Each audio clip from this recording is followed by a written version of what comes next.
Hi, I'm Steve Watley with Homewell Senior Care.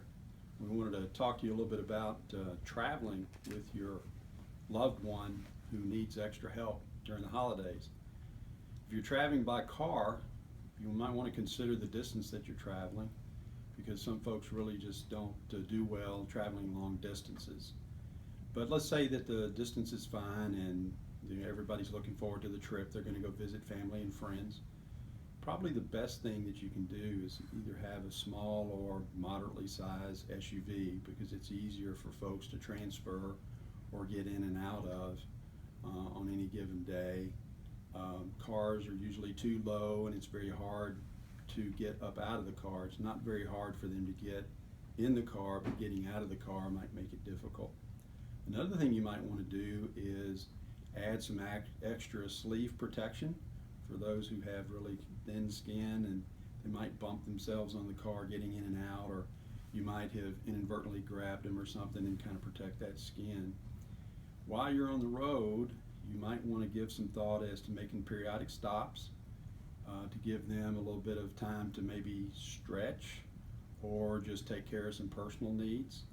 But so you'll want to add some time into your travel plan in that regard. So those are just a couple of things that when you're on the road, just be mindful of what's happening with your loved one.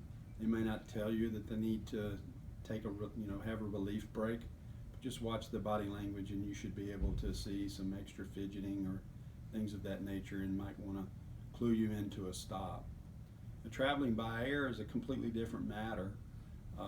It can be actually a lot of fun in the sense that your loved one, and in particular if they're wheelchair bound, can get you through security pretty quick, because a lot of the TSA agents will see you, they'll see your wheelchair bound loved one, and they'll flag you into the handicap area and do a really quick check of you and your loved one in the chair and everything, and kind of get you to the gate as soon as possible.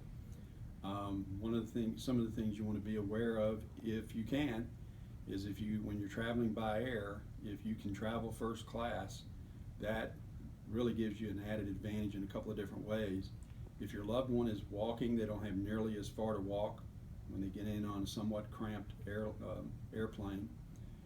If they're wheelchair bound, they'll be transferred from their chair to an aisle chair, where the airline attendants will take them to their seat and transfer them from that aisle chair to their seat.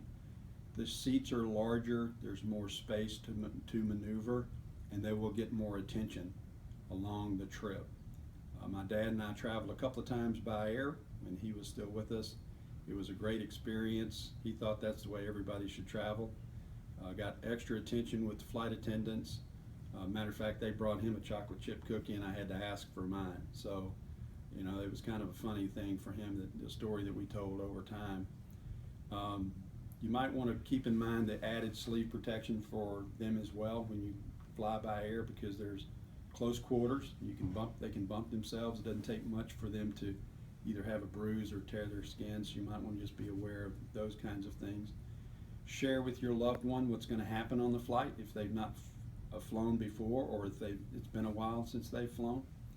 Just let them know what to expect, and you should have a really great time traveling, whether you travel by car or air during the holiday season.